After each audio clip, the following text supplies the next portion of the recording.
The Halls of Ivy, starring Mr. and Mrs. Ronald Colman.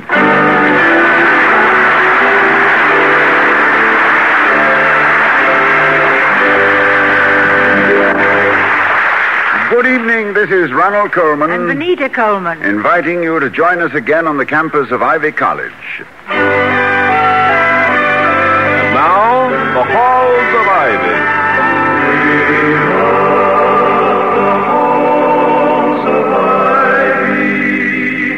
That surround us here today. Welcome again to Ivy College, that is, in the town of Ivy, USA.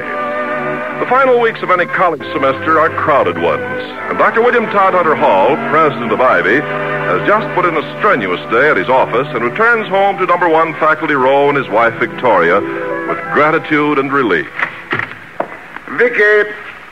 Vicky, you home? I hope. Oh, hello, lamb. You sound tired. Yes, your tired lamb has returned to the fold and about ready to. Ready to what? The fold. Oh, well, collapse in your chair, darling, and tell me all about it. If you don't mind, I'd rather not. That would require a recharging of my mental batteries, and at the moment I would away with thinking. Which away? That away? No. I'll put it this away. I devoutly hope that we have nothing on the calendar for this evening. Not a thing. Louise is going out. Tonight you have a date alone with your wife.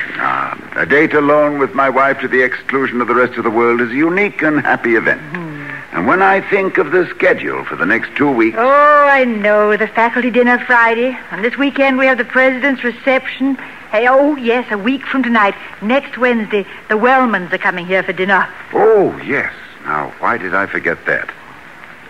Freudian block, perhaps. I made the date a month ago. The Wellmans are the kind of people you can't invite at the last minute. They always think the people you really wanted suddenly drop dead, and you only ask them out of desperation.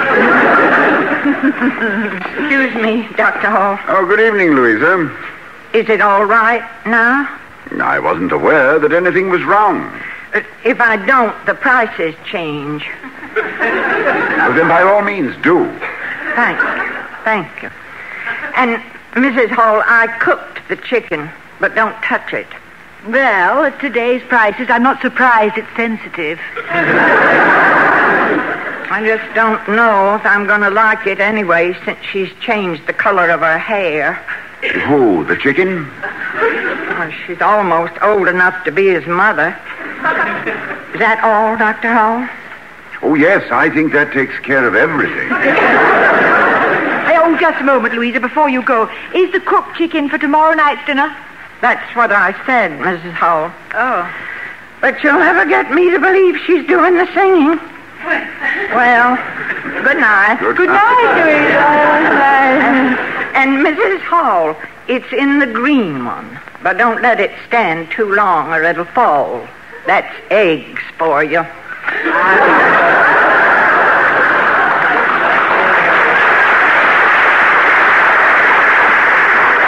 Well, that's Louisa for you. How did you do, Toddy? Well, I thought you dropped more stitches than usual tonight. All I know is that I'm quite hungry, and the chicken is for tomorrow night. Now, by tomorrow, I'll have to be fed intravenously. Oh, I'm sure that whatever is about to fall is in my new green casserole. It's probably one of her superb cheese soufflés. Good. But what did she mean about the change in prices? Well, I expect she was going to the movies. But who is it that's changed the color of her hair? Oh, her name is Legion. Thanks to the amazing advances of our technological culture, my lady can now match her hair to her gloves, her purse, or her mood. Once found only on an automobile, the convertible top is now a mere matter of cosmetics. And the permanent, which is so ridiculously temporary, is one of the... Well, I expect Louisa's forgotten her key. I'll get it, darling. But you go right ahead with your beauty shop lecture. And by the way, do you think you could fit me in tomorrow afternoon about 4:30 for a shampoo and finger wave? Well, I don't know. Professor Heaslip's coming in for a manicure at 2. I'll have to look at my appointment book. Why, Mr. Merriweather, come in. Oh, thank you, ma'am. How nice of you to call. It's nice of you to say nice, ma'am, when we both know that this is an unholy hour for visiting. Oh, Charles, come in. Glad to see you. And sit down. You're just in time to hear Richard Hudnut Hall on the subject of modern makeup, or what foundation cream to use when building a foundation for a creamery. No, Charles, I shall not subject you to my layman's opinions on such an esoteric aspect of American life. Oh, esoteric maybe, but don't give your wife any lessons in lily gilding. That schoolgirl complexion needs no more schooling. Oh. She has graduated magna cum wolf whistle. Now, Mr. Merriweather, that's what I call finesse in flattery. Oh, not flattery, ma'am, just honest, gasping admiration. Charles, you are a gratifying relic left over from the age of gallantry. Unfortunately, the art of praise has been neglected in this hard-bitten, pungent period of ours, when compliments are reduced to such frightening phrases as slick chick, dreamboat, and hot shot. You're gone, kid, real gone. Well, I like to think of myself as a gallant character. In The Secret Life of Walter Mitty Merriweather, he sees himself in a scarlet cape and plumed hat on bended knee. It's an odd place to wear a plumed hat. Oh, I don't know. There's something so plebeian about a plain kneecap. Now, finish this revolting picture, Charles. I find it quite cloak and sordid. Oh, yes, proceed, Sir Lancelot. Or go on, Gawain. Well, don't encourage me, ma'am. I'm just a Lochinvar at heart and love laughs at Lochinvars of my age. Oh. But there's nothing romantic about my reason for dropping by this evening. Bill, does the name J.B. Radcliffe mean anything to you? Radcliffe? Oh, yes, I think Mr. Wellman did mention him. Well, I'll brief you briefly. Radcliffe is an Ivy alumnus who has been living for years in comparative obscurity until Clarence suddenly discovered he'd become a millionaire. Unhappily, Clarence was in my office a week ago when J.B. called to say he'd be going through Ivy tonight. Naturally, Clarence invited himself along for dinner. Naturally, Clarence saw the handwriting on the endowment, didn't he? Yes, ma'am. But Radcliffe is not what you might call enamored of Wellman. In fact, he thinks Clarence is a clunk. I tried to tell him what a fine man he was, how the Wellman ancestors were good Mayflower stock, how the Wellmans founded a certain city in New England, and Radcliffe said, "What city, Marblehead?" Yeah, that will give you an idea. Well, is there anything I can do to alleviate the situation? Send Mr. Wellman a telegram saying his soup factory's on fire. The Mulligatawny got too hot. Yes, we might send it collect so he'd shoot the messenger boy and get arrested. No, we've got to gag Clarence some way. Oh, better just let him run his course and hope for the best. After all, with a possible $1 million endowment in sight, he might be quite a graceful dinner companion. He'll be too graceful. He'll butter Radcliffe like a breakfast bun. Now, believe me, I can get more folding money out of him with a few friendly insults than Clarence could extract with flattery, prayer, cajolery, and asking to see snapshots of his grandchildren. Well, it's my problem, kiddies. Wish me well. Oh, we do, Mr. Merriweather. May the Radcliffe fountain pen run freely tonight. Yes, and please let us know what success you have. I shall. And if in a moment of mad sanity I stab Clarence with a lobster fork and they send me up the river, use your influence with the governor to get me a low number. Bye now. Goodbye.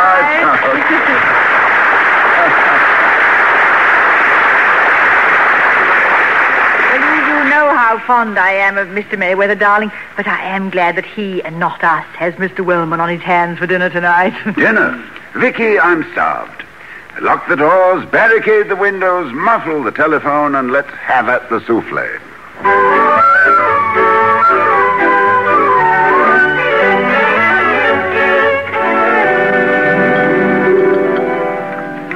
Cozy, Toddy, just you and me and lighted candles and a sink full of dishes. much more coffee? No, thank you, darling. I am surfeited, satisfied, replete, and full. I doubt if I can eat again until sometime late in August. Well, you go in the other room and curl up with a chest problem, and I'll do the dishes. We'll do the dishes. No, my goodness. Only a few thousand of them, said she with a brave little smile. Oh, very well, but if you insist, don't mind. of course, here's an apron for you. Apron? Well, haven't you something not quite so dressy? These ruffles, after all. Well, they're very becoming to you. Turn around, I'll tie it up for you. Oh, thank you, dear. I admit to a certain inability to tie a bow. Oh, no, not visitors. Well, I'll chase them away. I'll tell them Dr. Hall is not at home. You just poke your head out of the door and say, your mother doesn't want any. Well, with this apron on, they'll think I'm my mother.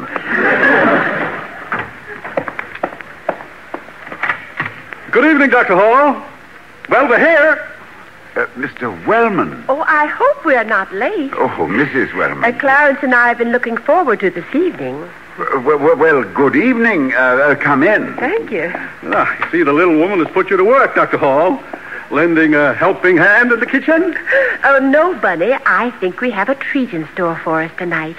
I'll bet, Dr. Hall, that you're preparing the dinner yourself. Dinner? Well, yes, indeed. I put a ring around this date on my calendar. Dinner, June 11th. There's a little verse at the top of that calendar, too. Says, breaking of engagements is for the socially inept. An appointment is a promise, and the promise must be kept. I think that's a very... but where's Mrs. Hall? Why, she's out in the kitchen. Fixing up some little curlicues and doodads, eh? Well, that's for me. Always eat so many appetizers, never can eat any dinner. Host always has the roast left for Sunday night supper. Leftover Wellman, they call me. The man who came to dinner and couldn't eat any. Well, perhaps I can help Mrs. Hall. I'll just trot out to the kitchen. No, please. We only put our guests to work when there is something really difficult to do. Like fixing the plumbing or painting the... No, please sit down. No, I'll go and see what I can do to save the situation. I mean, to help with the... Well, make yourselves comfortable, won't you? I'll be with you in a moment. Well, take your time, man. Take your time. Got all evening, you know. Vicky. Did you get rid of whoever it was? Vicky, it's the Wellmans. They've come for dinner. But they can't. I mean, it's next week. And besides, we've had dinner. We'll have to eat another. They're all dressed up for the occasion. But what do we have? There's nothing in the... Oh, yes, there's Louisa's chicken. Well, if you can stall them, maybe I can sneak upstairs and get dressed. Mr. Wellman obviously confused our invitation for next week with the Merriweather Radcliffe dinner tonight. Then we've got to keep him here if I was going to get that endowment. Yes, we'd better. Oh, I'm appalled at the prospect of another dinner, but, as Byron said, all history attests that happiness for man, the hungry sinner, since Eve ate apples, much depends on dinner.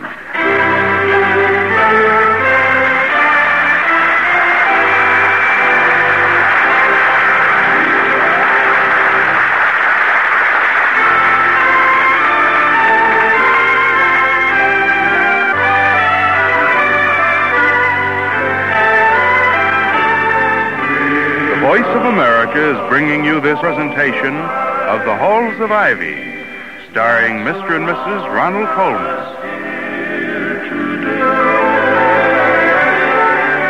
And now to return to the Halls of Ivy.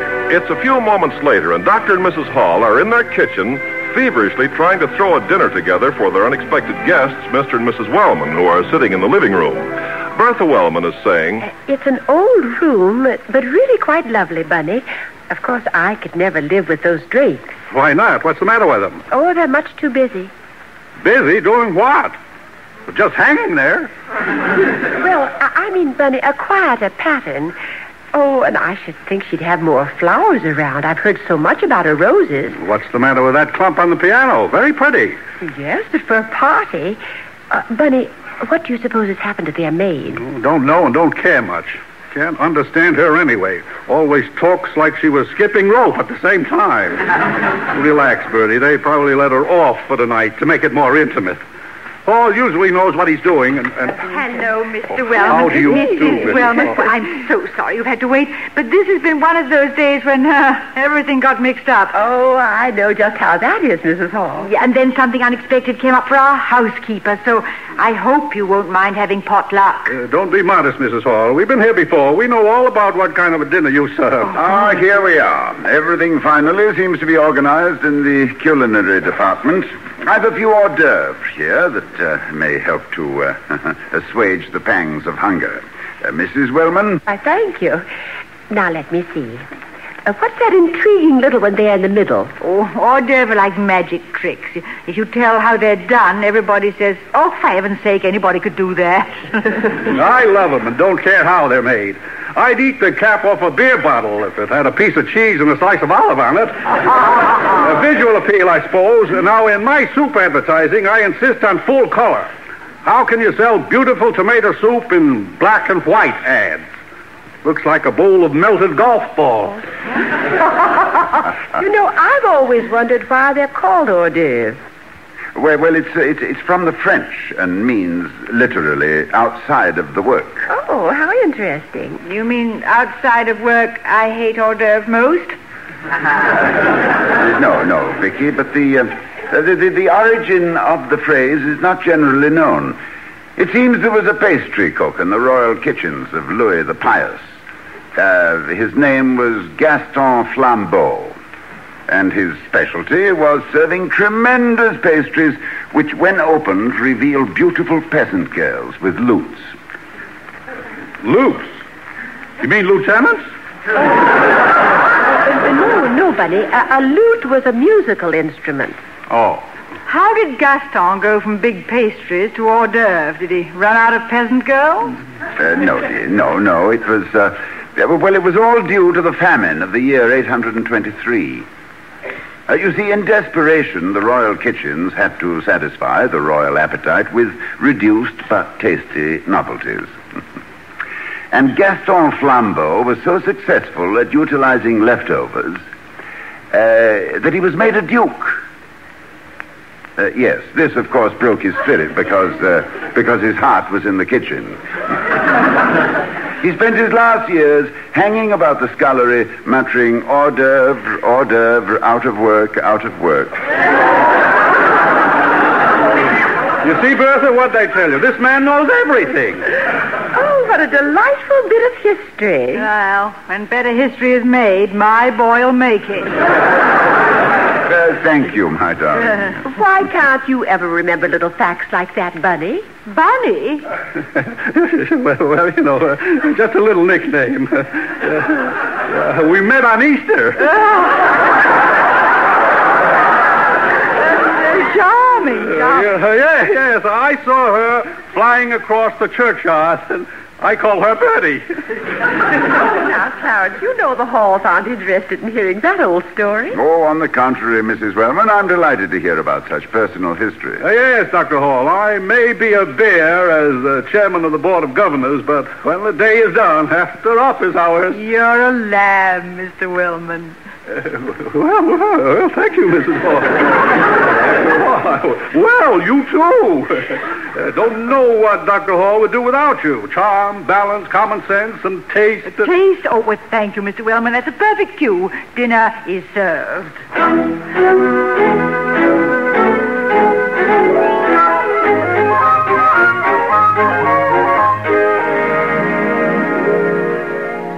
Will you have another cup of coffee, Mr. Wellman? No, thank you. Now, where was I? Oh, yes. It was in the spring of 1911 when George Usher... No, Bunny. It was the fall of 1912. And it wasn't George. It was his cousin John. You see, Dr. Hall, John Usher was an old friend of my family. You remember the Ushers of North Platte, Nebraska? Well, no, I don't believe that... Oh, they were very prominent people. They had the largest sporting goods store in North Platte, and it was no time at all before Clarence became manager. Bertie, will you let me tell it, please? You're getting it all backwards. Dr. Hall, I don't know whether I ever told you before, but I began my career by tying flies. Flies? What do you tie them to? The art of tying flies is strictly piscatorial. But what about the Humane Society? The idea of tying up little flies. Trout flies, Mrs. Hall. Well, trout fly makes it even worse. A house fly might not mind being tied up in the house, but a trout fly, used to the great outdoors. Mrs. Hall, these were artificial flies. But I don't think their social attitudes are important, Mr. Will. Maybe they just acted artificial. I mean... Victoria, dear. They were imitation flies, made of silk and thread, used by fishermen as lures. Yes, darling. Thank you. And now we're even for Gaston Flambeau. But now tell us, Mr. Wellman, what happened after your successful career as a tie flyer? A tri-fly tire, my dear. As a tri flyer. It doesn't sound right, does it? Tri flyer. Let's try forgetting it. Excuse me. Dr. Hall speaking. Hello, Bill. Merriweather. Oh, hello, Mr. Merriweather. I hope I didn't get you up. Oh, no. As a matter of fact, we have company. Oh, well, then I'll make this a short report. Radcliffe is in the bag. Gave me a whopping big check for Ivy. $750,000. Oh. And that ain't coleslaw, brother. No, it's definitely more nourishing. By the way, what do you suppose happened to Clarence? He never showed up. Oh, it's been a delightful evening. Whose evening? Yes, the Wellmans were here for dinner, you know. As a matter of fact, we were just sitting around chatting. Oh, thanks, Bill. I don't know how you did it, but tell me all about your devious tactics tomorrow. And now I give you back to Clarence and his birdie. Bye. Bye, Charles.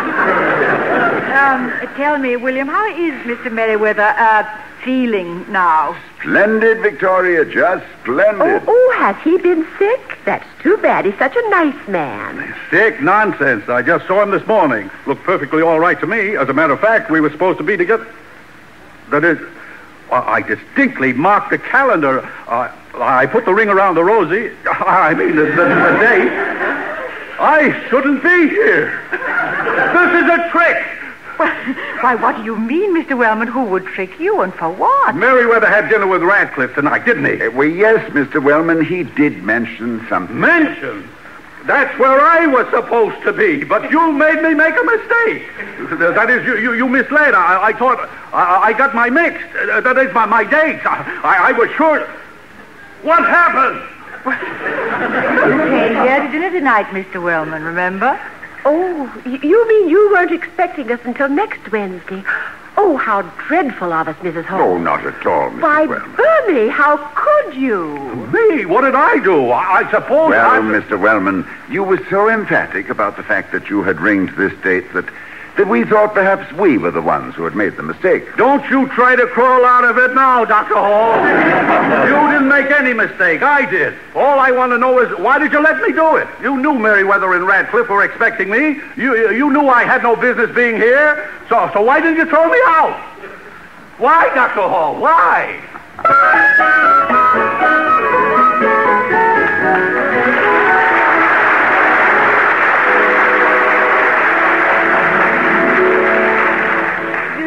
I enjoyed myself thoroughly tonight, Toddy, despite all that panic and mixed up. And incidentally, darling, was the dinner too bad? Which dinner? The one we ate or the one the Wellmans ate? Oh, excuse me. Hello, Louisa. You two still up? Did you have a nice evening? I don't know why I bothered. I couldn't see any difference in her hair at all. Oh, that's too bad after all. You're worrying. It wasn't in Technicolor, so how could you tell? Well, I'm all done in. Good night. Good night, Louisa. Yeah, darling, you know, I'm kind of done in myself. Yes, our nice quiet evening. But it was well spent, Vicky. And may I say that you came through in the crisis magnificently. Well, you know me, quick study, and if you haven't got a script, you have to ad-lib. Excuse me, Mrs. Hall. What happened to the chicken? Oh, Louisa, we forgot to tell you, we had it for dinner. But the souffle, that's gone too. Well, we had 2 dinners, Louisa. Were you that hungry, Dr. Hall? No, but our guests were. Well, not that I mind, but the chicken was for tomorrow night. Yes, we know, but you may sleep tonight in the happy knowledge that your chicken may be listed with man's other feathered friends of history. Such as which? Well, such as the seagulls, which saved the Mormon crops in Utah. The ravens, which fed Elijah. The geese, whose cackling warned an ancient city of an impending invasion. What about my chicken? Yes, darling, tie that fly. Connect it historically. Well, Louisa, having your chicken on hand tonight made it possible for us to feed Mr. and Mrs. Wellman, thus setting Mr. Merriweather free to catch a benevolent goose which laid this college a golden egg.